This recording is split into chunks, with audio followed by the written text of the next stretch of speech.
Recently आपने देखा होगा इंडिया का बिगेस्ट आईपीओ Hyundai का आईपीओ आया, जो इंडिया का आज तक का one of the biggest IPO था। एंड जितने की भी एप्लीकेशन आपने लगाई होगी उतने की एप्लीकेशन आपको मिल गई। क्या मतलब, अगर आपने 10 लाख की एप्लीकेशन 100 लॉट से अप्लाई किया तो आपको 10 लाख की एप्लीकेशन मिल गई। एंड 2 लाख की लगाई तो 2 लाख की मिल गई। रिटेलर में अप्लाई किया 15,000 की एप्लीकेशन तो आपको 15,000 का लॉट मिल गया। वो क्यों? क्योंकि वो ओवर सब्सक्राइब्ड आईपीओ नहीं था एंड जितने की एप्लीकेशन आपने उसमें लगाई उतने की आपको मिल गई। बट क्या वो वैल्यूएशन जस्टिफाइड थी जिस वैल्यूएशन पे Hyundai का आईपीओ आया? I don't think so. मैंने एक वीडियो ऑलरेडी बनाई थी जिसमें आपको बताया था कि क्या ये वैल्यूएशन जस्टिफाइड है या नहीं। आज बढ़ती हुई मार्केट में वापस हम एक और आईपीओ आपके लेके आए हैं जिसका नाम है वारी एनर्जीज लिमिटेड। अब क्या ये आईपीओ में आपको अप्लाई करना चाहिए या अवॉइड करना चाहिए? एंड अप्लाई करना चाहिए तो लंबे समय के लिए होल्ड करना चाहिए या फिर आपको उसको शॉर्ट टर्म में निकाल देना चाहिए? ये सारी बातें आज हम इस वीडियो में डिस्कस करेंगे। टिल दी वेरी एंड आप इस वीडियो में बने रहे, आपको समझ आ जाएगा कि ये कंपनी करती क्या है। जीएमपी जो हमारा सबसे फेवरेट टॉपिक है, ग्रे मार्केट प्रीमियम, क्या चल रहा है एंड क्या आप इसमें अप्लाई कर सकते हैं या आपको अवॉइड करना चाहिए। सबसे पहले कंपनी कुछ बेसिक डिटेल्स के बारे में बात कर लेते हैं। कंपनी का नाम है वारी एनर्जीज लिमिटेड। ये करती क्या है? India's largest solar panel manufacturing, India's largest solar panel manufacturing company है with capacity of 12 gigawatts and in plants in Surat and Ambergaon in Gujarat. The company is among the top players in India in solar panel manufacturing, EPC यानी engineering, procurement and construction services, project development, rooftop solution and solar water pumps, and it is also an independent power producer. ये सारे company के main काम है। One of the largest solar panel manufacturing की company है। Product के portfolio की अगर हम बात करें तो सोलर एनर्जी प्रोडक्ट बनाती है। क्या क्या चीजें? Multi crystal modules, monocrystal modules and Topcon modules. ये सारी अलग अलग प्रोडक्ट लाइंस है कंपनी की। As of 30 June 2023, company operates in 4 manufacturing facilities in India, covering a total area of 136 acres. These facilities are located in Surat, Tumb, Nandigram and Chikhli in Gujarat. अगर कोई pronunciation की problem होगी तो उसको please ignore कर दीजिएगा। The टूम facility is certified with ISO, अलग अलग सर्टिफिकेशंस हैं। इंस्टॉलिंग सोलर फोटोवोल्टेइक मॉड्यूल्स, ये सारे कंपनी के अलग अलग प्रोडक्ट्स हैं with certifications. As of March 31, 2021, 2022, 2023 and as of June 30, 2023, the company served a total of 1,381,716,566 यानी almost 1 billion and 373 customers in India. Outside India, the company served almost 3,20,000 customers during the same period. मतलब हमें समझ आ रहा है कि company के जो customers है वो काफी सारे फैले हुए हैं एंड इंडिया के बाहर भी है। As of June 2023, the company had 119 full time employees, यानी काफी एक बड़ी कंपनी है। अब हम बात कर लेते हैं आईपीओ की कुछ बेसिक डिटेल्स के बारे में। 21 को आईपीओ ओपन होगा, 21 अक्टूबर 2024 को आईपीओ ओपन होगा।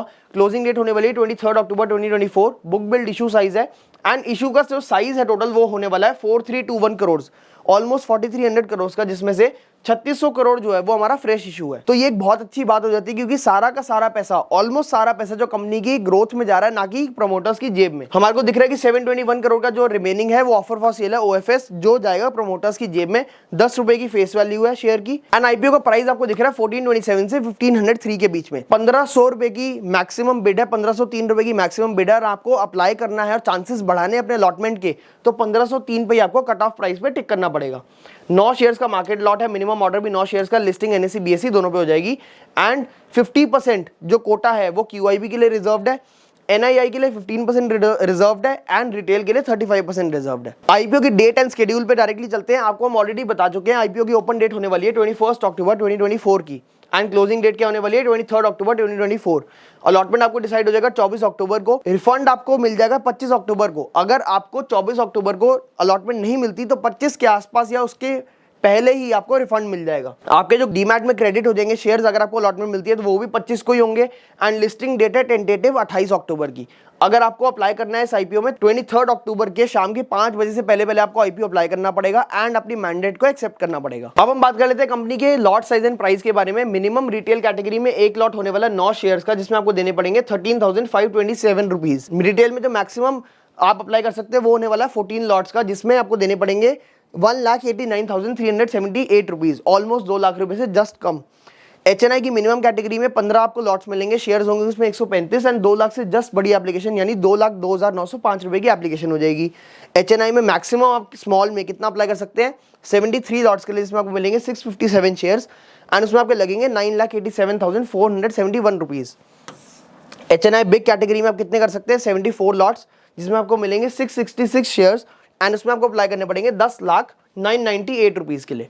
ये हो गए हमारे मिनिमम लॉट साइज प्राइस। अब क्योंकि ये आईपीओ ऑलरेडी ओवर सब्सक्राइब होने के कगार पे है, क्योंकि फाइनेंशियली इतना अच्छा है, ग्रे मार्केट प्रीमियम इतना अच्छा है, ये ऑलरेडी ओवर सब्सक्राइब हो सकता है, तो एक लॉट से ज्यादा अप्लाई करने का कोई फायदा नहीं है, क्योंकि आपको अलॉटमेंट अगर मिलती है तो वो एक ही लॉट पे मिलेगी एंड ज्यादा अप्लाई करने से आपके चांसेस ऑफ अलॉटमेंट नहीं बढ़ने वाले। आगे हम बात कर लेते हैं कंपनी की कुछ कंपेटिटिव स्ट्रेंथ के बारे में। ये largest solar PV module manufacturer in India का, well positioned to capture industry tailwinds and growth prospects for solar energy and India globally भी बहुत बड़ा प्लेयर है, इंडिया का सबसे बड़ा टॉप प्लेयर है largest solar PV module manufacturing में। डाइवर्सिफाइड बेस है of global and Indian customer with large order books, हमने ऑलरेडी बात कर ली है कि ऑर्डर बुक्स बहुत बड़ी है एंड कस्टमर साइज बहुत बड़ा है, इंडिया में भी, इंडिया के बाहर भी। Advance manufacturing facilities with global accreditations, globally इसको एक्सेप्ट किया जा रहा है एंड इनके एडवांस मैन्युफैक्चरिंग फैसिलिटीज है। Extensive pan India retail network, India में ऑलमोस्ट हर जगह ये फैला हुआ है। Consistent track record of financial performance and experience senior management team with demonstrated execution capabilities and a committed employee base, ये सारे इसके आज के दिन कॉम्पिटिटिव स्ट्रेंथ बने हुए हैं। अब वो लिए हम बात करने वाले हैं जिसकी वजह से आईपीओ सबसे ज्यादा चर्चा में है, वो है इसकी कंपनी के फाइनेंशियल्स। कंपनी में ऐसा क्या हो रहा है कि लोग इतने ज्यादा इसमें इंटरेस्टेड है, या ऐसा क्या क्यों हमें दिख रहा है। तो सबसे पहले आपको यहाँ दिख रही है वारी energies limited revenue increase by 70%। Can you believe, एक साल में 70% कंपनी के सिर्फ रेवेन्यू बढ़ गया, सेल्स बढ़ गई 70%। एंड प्रॉफिट आफ्टर टैक्स तो आपको पता ही, अगर रेवेन्यू बढ़ गया तो प्रॉफिट आफ्टर टैक्स उससे डबल से भी ज्यादा तरीके से बढ़ा, 155% बिटवीन 2024 एंड 2023। एक साल में 150% से भी ज्यादा प्रॉफिट हो गया। 2022 में अगर हम देखें तो एसेट्स कितने थे, 2200 करोड़ के, 2023 में हो गए 7400 करोड़ के। आप देख रहे हैं कितने बढ़िया तरीके से एसेट्स बढ़ रहे हैं, मतलब केपेक्स हो रहा है, कैपिटल एक्सपेंस हो रहा है, कैपिटल इन्वेस्टमेंट्स हो रही है। 2024 में बढ़ते बढ़ते 11000 करोड़ और आज के दिन ऑलमोस्ट 12000 करोड़ के आसपास बने हुए हैं। अगर हम रेवेन्यू की बात करें तो 2900 करोड़ के आसपास थे 2022 में, 6860 एक साल में 2022 से 2023 में जंप देखिए, मोर देन डबल 6860 का रेवेन्यू है। एंड 2024 में आते आते कितना हो गया, 11600 करोड़ का। हमने ऑलरेडी आपको बात कर ली है कि 70% से ग्रोथ आई है। एंड अभी एज ऑफ जून 2024 हमें दिख रहा है 3500 करोड़ के आसपास इन्होंने सेल्स ऑलरेडी कर ली है। प्रॉफिट आफ्टर टैक्स अगर हम देखें तो ऑलमोस्ट 80 करोड़ के आसपास था 2022 में, जो बढ़ के आप देखेंगे 500 करोड़ का हो चुका है। 2023 में प्रॉफिट 5 टाइम्स बढ़ चुका है, वर्सेस अगर हम 2024 में देखेंगे तो 2.5 गुना तो यहाँ भी बढ़ा है। हमें दिख रहा है मतलब 150% का प्रॉफिट तो है ही, उसके ऊपर उससे भी थोड़ा ज्यादा है, 1274 करोड़ का इनका प्रॉफिट आफ्टर टैक्स है 2024 में। अभी आज के समय 400 करोड़ के आसपास चल रहा है जून तक। नेटवर्थ देखेंगे 427 करोड़ की नेटवर्थ थी 1800 करोड़ की 2023 में, 4000 करोड़ की 2024 में, 4400 करोड़ की ऑलरेडी हो चुकी है जून 2024 तक। रिजर्व एंड सरप्लस भी 2030 से 585 हो गए, 585 से वापस 3800 करोड़ हो गए।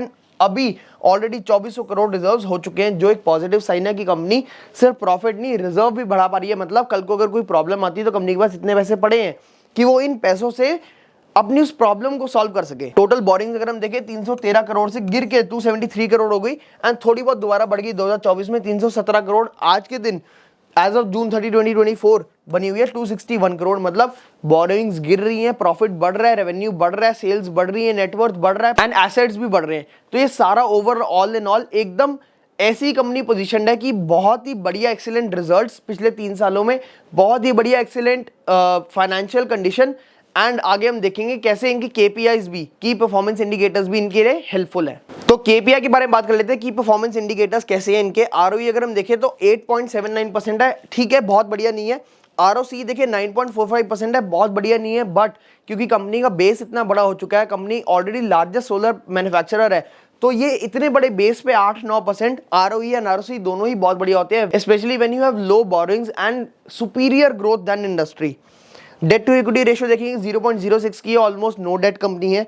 रिटर्न ऑन नेटवर्थ भी ऑलमोस्ट 8-9% के आसपास है। प्राइस टू बुक वैल्यू भी 8.84, बहुत ज्यादा बड़ी नहीं है price to book value. And profit after tax margin भी 12% के आसपास है, एक डिसेंट बढ़िया ग्रोथ वाली कंपनी है। अगर आप ईपीएस देखेंगे प्री आईपीओ 48 का था, पोस्ट आईपीओ 56 का हो जाएगा, अच्छी बात है। पीई 30 का था, पोस्ट आईपीओ 26 का हो जाएगा, बहुत अच्छी बात है। अब ये पीई अच्छा क्यों है, बुरा क्यों है, क्योंकि प्राइस टू अर्निंग, मतलब पहले आप 30 रुपए दे रहे थे 1 रुपए की अर्निंग के लिए, आज आप देंगे आईपीओ के बाद 26 रुपए का, जो कि एक अच्छी बात है, एक अच्छा संकेत है, यानी लंबे समय में और ज्यादा कंपनी ग्रो कर सकती है। ऑब्जेक्ट ऑफ द इशू क्या है, कंपनी पैसे उठा क्यों रही है।